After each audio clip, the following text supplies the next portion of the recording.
In the dusty town of Copper Ridge, Wyoming, where the wind carries secrets and the sun beats down mercilessly on weathered faces, there lived a legend that would test every man's courage and shatter the pride of those who dared to challenge it. The year was 1987, and the name Jeremiah "Iron Jaw" McKenzie struck fear into the hearts of cowboys across 3 states. But this isn't just a story about a man and his reputation. It's about what happens when pride meets its match, and how sometimes the most unlikely hero emerges from the shadows of doubt. The Copper Ridge County Fair had been the heart of this small Wyoming community for over 50 years, but nothing in its history compared to the spectacle that was about to unfold on that scorching August afternoon. Old-timers still speak of it in hushed tones at Murphy's Saloon, their weathered hands trembling slightly as they raise their whiskey glasses to toast a memory that refuses to fade. The air was thick with anticipation, dust, and the unmistakable scent of danger that seemed to follow Jeremiah McKenzie wherever he went. McKenzie wasn't just any ordinary rancher. Standing 6 feet 4 inches tall with shoulders broad enough to carry the weight of his enormous ego, he owned the largest cattle operation in Park County. His boots had walked on more land than most men could dream of owning, and his voice could silence a room full of arguing cowboys with just a whisper. But what made McKenzie truly notorious wasn't his wealth or his size. It was Thunderstrike, the black Brahma bull that had become his obsession and, some whispered, his curse. Thunderstrike wasn't your average rodeo bull. This magnificent beast weighed over 2,000 pounds of pure muscle and fury, with horns that curved like polished daggers and eyes that seemed to hold an intelligence that unnerved even the most experienced bull riders. McKenzie had acquired Thunderstrike 3 years earlier from a mysterious cattle dealer who disappeared from town the very next day, leaving behind only whispered warnings and a strange mark burned into the bull's hide, a symbol that local Native Americans claimed was a sign of ancient power. The stories surrounding Thunderstrike grew more incredible with each telling. Cowboys from as far away as Montana and Colorado spoke of the bull's supernatural strength, claiming he could leap higher than any bull they'd ever seen and possessed an almost human ability to anticipate a rider's every move. Some said the bull had never been successfully ridden for more than 3 seconds, while others swore they'd seen him break through reinforced steel fencing as if it were made of paper. But McKenzie had a different story to tell, one that would change everything. According to McKenzie, Thunderstrike had been ridden successfully exactly once, by a mysterious stranger who had appeared in Copper Ridge during a terrible blizzard the previous winter. The man had ridden the bull for a full 8 seconds, dismounted gracefully, and disappeared into the storm before anyone could ask his name. McKenzie claimed this incident had obsessed him ever since, driving him to issue his infamous challenge. Any man who could ride Thunderstrike for 8 seconds would win $10,000 cash and the deed to 100 acres of prime grazing land. Word of McKenzie's challenge spread like wildfire across the American West. Cowboys, rodeo champions, and thrill-seekers began arriving in Copper Ridge weeks before the announced event. The town's single motel filled up so quickly that people were camping in their trucks and setting up tents wherever they could find space. Local businesses thrived as never before, but beneath the surface excitement, there was an undercurrent of unease that no one wanted to acknowledge. The first man to attempt riding Thunderstrike was Dangerous Dan Rodriguez from Texas, a professional bull rider with championships spanning 15 years. Dan had ridden bulls that other cowboys wouldn't even approach, and his confidence was legendary throughout the rodeo circuit. When he climbed into the chute that muggy afternoon, spectators held their breath as Thunderstrike's massive frame shifted and tensed beneath him. The gate opened, and what happened next would be talked about for generations. Thunderstrike didn't just buck. He exploded from the chute like a force of nature unleashed. His powerful legs launched him into the air with such velocity that dust clouds formed beneath his hooves, and his twisting, spinning motion defied every law of physics that the crowd thought they understood. Dan Rodriguez, despite his years of experience, was thrown so violently that he landed 15 feet away. His left arm twisted at an angle that made women in the crowd turn away in horror. The ride had lasted exactly 1.5 seconds. As the weeks passed, 40 more men would try and fail to conquer Thunderstrike. Each attempt seemed more desperate than the last, and each failure more spectacular in its brutality. Memphis Mike Johnson, a bull rider whose career spanned 2 decades, managed to stay on for 2 seconds before being launched into the arena fence with such force that he broke 3 ribs and spent 2 weeks in the county hospital. Tommy, the Tornado Williams from Oklahoma, lasted slightly longer at 3 seconds. But his landing was so hard it knocked him unconscious for nearly an hour. The failures weren't just physical, they were psychological warfare. Thunderstrike seemed to study each rider before they mounted him, his dark eyes following their movements with an intelligence that was deeply unsettling. Some cowboys swore the bull knew exactly how to exploit each man's weaknesses, adapting his bucking pattern to maximize the damage he could inflict. Local veterinarian Sarah Patterson, who examined Thunderstrike between rides, privately confided to friends that she'd never seen a bull with such extraordinary muscle development and reflexes. By the end of the 3rd week, Mackenzie's challenge had attracted national attention. News crews from Denver and Salt Lake City arrived to document what reporters were calling the last great American rodeo challenge. The failed attempts had taken on an almost mythical quality, with each new rider believing he would be the one to finally break Thunderstrike's perfect record. But as the body count of injured cowboys continued to climb, even the most experienced riders began to question whether Mackenzie's bull was simply too dangerous to ride. It was during this atmosphere of mounting tension and doubt that he arrived, the stranger who would change everything. Nobody in Copper Ridge saw him come into town, and nobody could agree on exactly when they first noticed him. He seemed to materialize one morning, sitting quietly in the corner booth of May's Diner, drinking black coffee and studying a worn leather journal with pages yellowed by time. His appearance was unremarkable in many ways: average height, lean build, weathered hands that suggested hard work, and clothes that had seen better days but were clean and well-maintained. What made people notice him wasn't how he looked, but how he carried himself. There was a stillness about the stranger that commanded attention without demanding it, a quiet confidence that spoke of experiences far removed from the everyday concerns of small-town life. His eyes held depths that suggested he'd seen things that would break lesser men. Yet there was a gentleness in his manner that put people at ease despite their curiosity about his origins. May Henderson, who had been running the diner for 23 years and prided herself on knowing everyone's story within an hour of meeting them, found herself completely stumped by the stranger. He spoke with a soft Southern accent that could have originated anywhere from Virginia to Louisiana, paid for his meals with crisp bills that appeared to have been carefully preserved, and never volunteered information about himself beyond polite pleasantries about the weather and compliments on May's cooking. The stranger spent his first 3 days in Copper Ridge observing the failed attempts to ride Thunderstrike, but unlike the other spectators, he didn't cheer or groan at the dramatic failures. Instead, he watched with the focused intensity of someone studying a complex problem, taking notes in his mysterious journal and asking occasional questions about the bull's history and behavior. His questions were specific and revealing.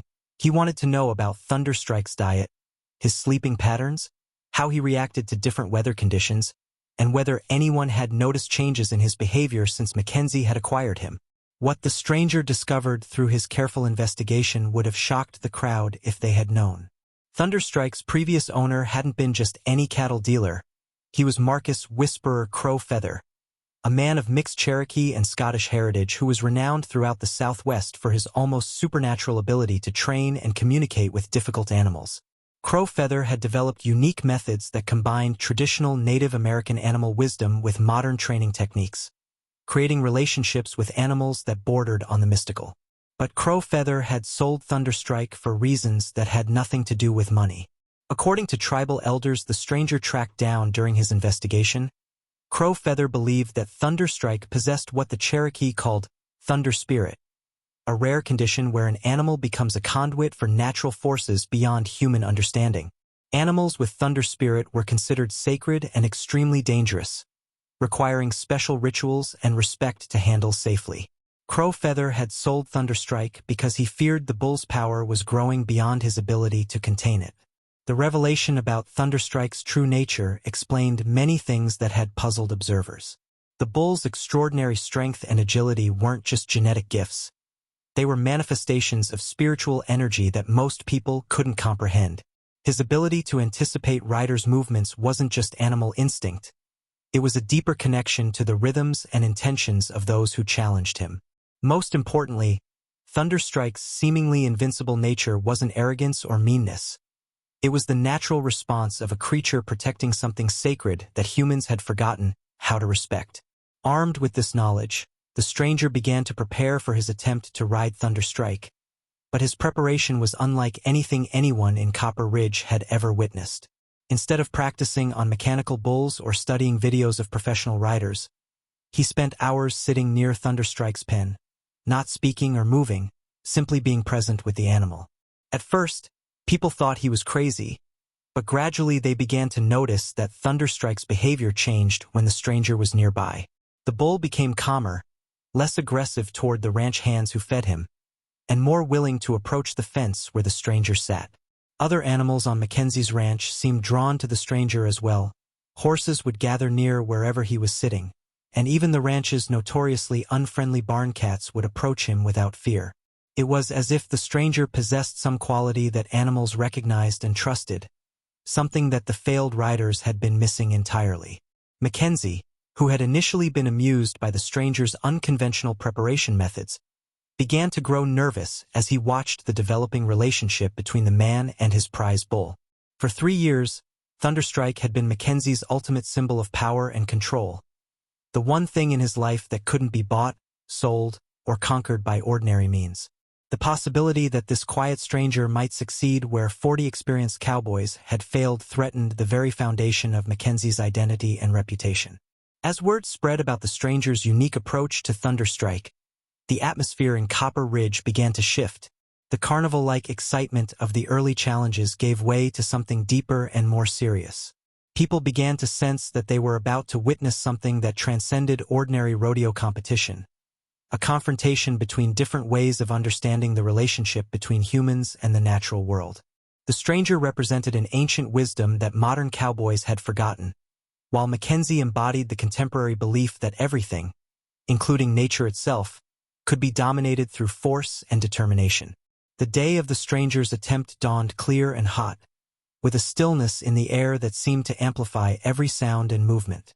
The crowd was larger than ever before, including spectators who had driven hundreds of miles to witness what many believed would be either the greatest triumph or the most spectacular failure in rodeo history. Television crews had set up elaborate camera systems to capture every angle of the ride, and betting pools and saloons across 3 states had reached unprecedented levels. But as the stranger prepared for his ride, something unexpected happened that would add another layer of mystery to an already extraordinary day. A group of Native American elders, including some who had traveled from reservations hundreds of miles away, arrived at the arena and requested permission to perform a ceremony before the ride began. Their leader, an elderly man named Joseph Running Bear, explained that they had come to honor Thunderstrike's spiritual significance and to ensure that the proper respect was shown regardless of the ride's outcome. Mackenzie initially refused to allow the ceremony, claiming it was superstitious nonsense that would only delay the main event. But the stranger stepped forward and quietly requested that Mackenzie reconsider, explaining that the ceremony was not just for Thunderstrike, but for everyone who would be affected by what was about to happen.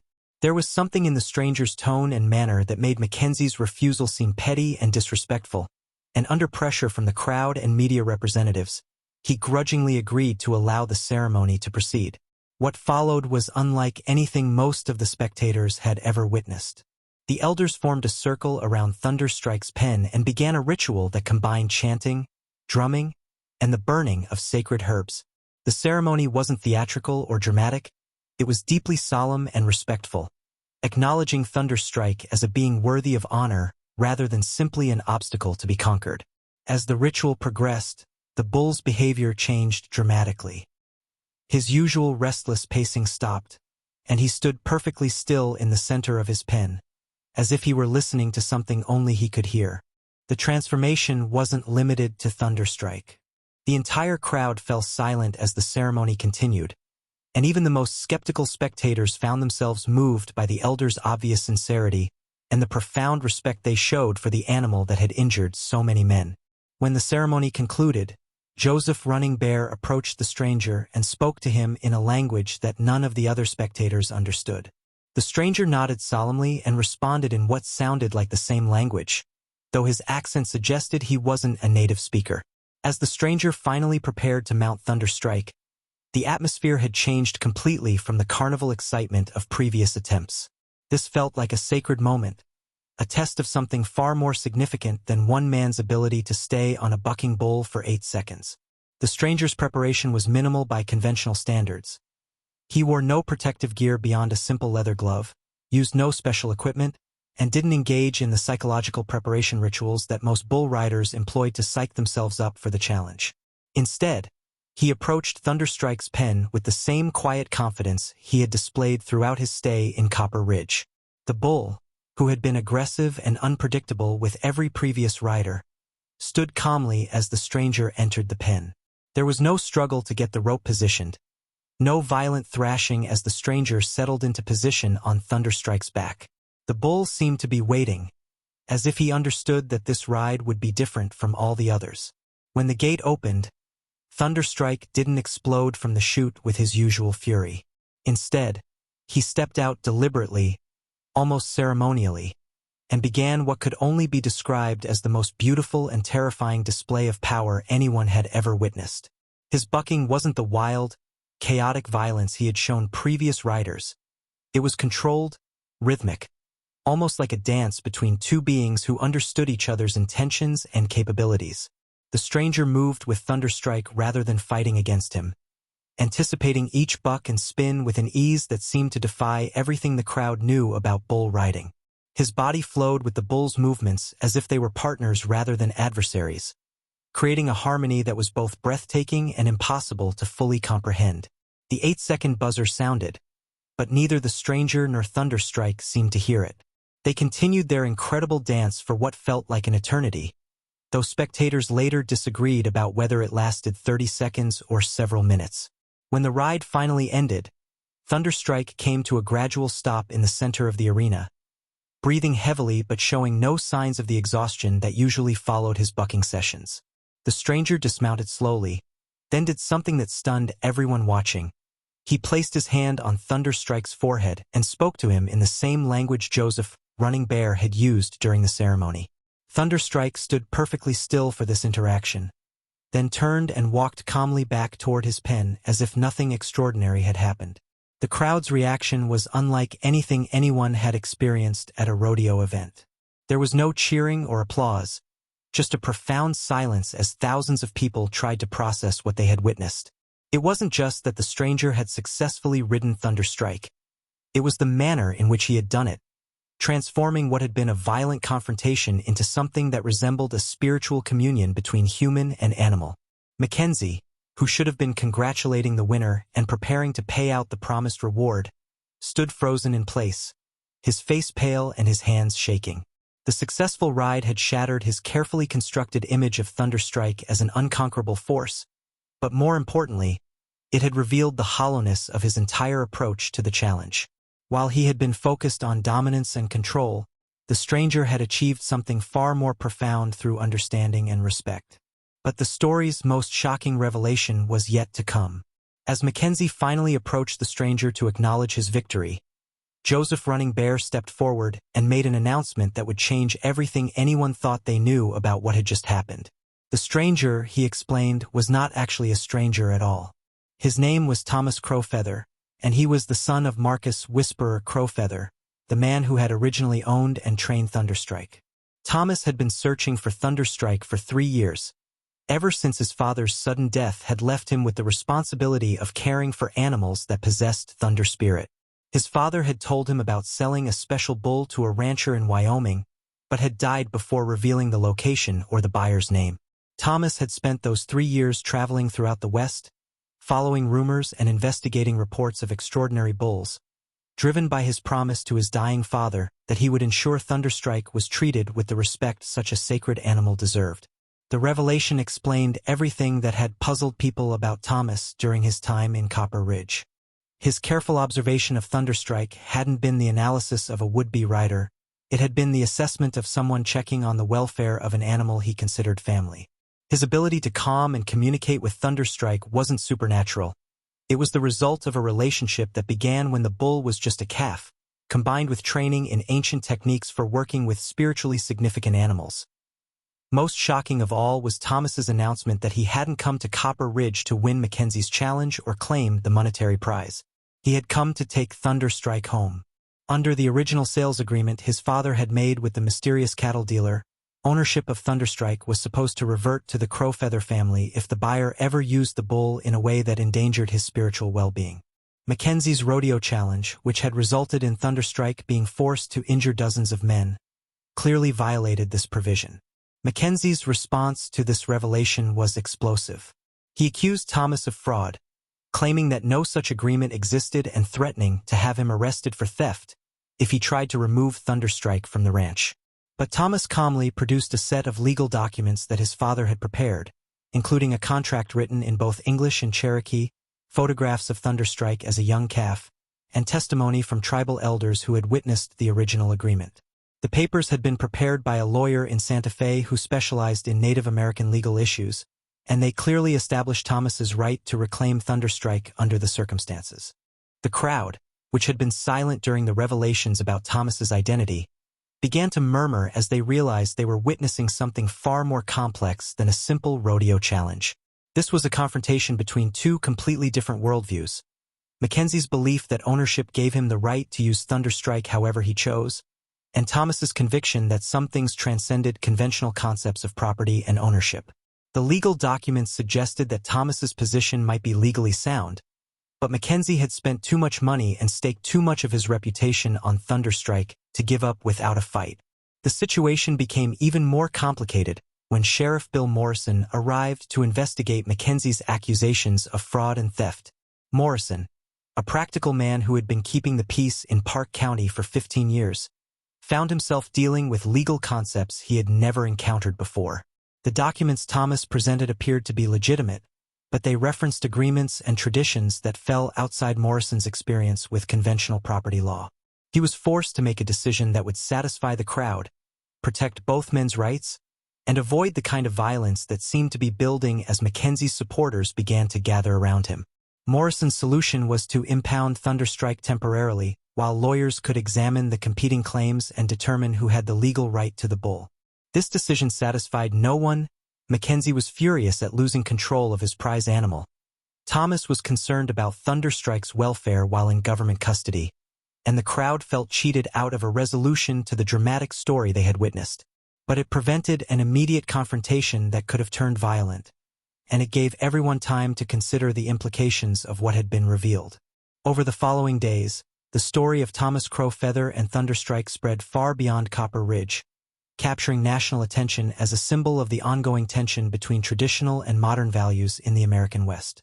Legal experts debated the validity of contracts that incorporated Native American spiritual concepts, while animal rights activists seized on the story as evidence of the need for better protection of animals used in rodeo competitions. Thomas became a reluctant celebrity, giving interviews to reporters who struggled to understand his perspective on the relationship between humans and animals. But perhaps the most significant change was in the people of Copper Ridge themselves. The events surrounding Thunderstrike's challenge had forced them to confront questions about tradition, respect, and the proper relationship between humans and the natural world that they had never seriously considered before. Many residents found themselves questioning not just Mackenzie's treatment of Thunderstrike, but their own assumptions about land use, animal welfare, and the value of perspectives they had previously dismissed as superstition or outdated thinking. The legal resolution came 3 weeks later when Mackenzie, faced with mounting legal costs and negative publicity, agreed to a settlement that allowed Thomas to take Thunderstrike home in exchange for returning the prize money and deed that he had won through his successful ride. Mackenzie claimed publicly that he was being generous by allowing Thomas to purchase Thunderstrike back, but privately he had been advised by his lawyers that the original sales contract was likely to be upheld in court, and that his best option was to negotiate a face-saving compromise. The day Thomas loaded Thunderstrike into a specially designed trailer for the journey back to New Mexico was both celebration and farewell for the people of Copper Ridge. Many residents had developed genuine affection for both Thomas and Thunderstrike during the weeks of legal wrangling, and they gathered to watch the departure with mixed emotions. Thunderstrike seemed to understand that he was going home. His behavior was calm and cooperative as he walked up the trailer ramp, very different from the aggressive resistance he had shown during his years with Mackenzie. Thomas's final act in Copper Ridge was to visit the cemetery where he placed a small bundle of sage on an unmarked grave that most people had assumed belonged to a drifter who had died during the previous winter's blizzard. Only then did the full truth about the mysterious rider who had supposedly ridden Thunderstrike the previous year become clear. It had been Thomas's father, Marcus Crowfeather, making his final visit to check on Thunderstrike before his own death. The successful ride that had obsessed Mackenzie and inspired his challenge had been a dying man's last gift to the animal he loved, and perhaps his way of ensuring that Thunderstrike would eventually find his way home. As Thomas and Thunderstrike disappeared down the highway leading south toward New Mexico, the people of Copper Ridge were left to contemplate the extraordinary events they had witnessed. The challenge that had begun as a simple test of cowboy courage had become something far more profound. A reminder that the American West still held mysteries and wisdom that couldn't be conquered through force or purchased with money. Thunderstrike had been more than just a bull, and Thomas Crowfeather had been more than just another cowboy looking to make his mark. Together, they had shown an entire community that some victories come not from domination, but from understanding, respect, and the courage to honor truths that transcend the boundaries of conventional thinking.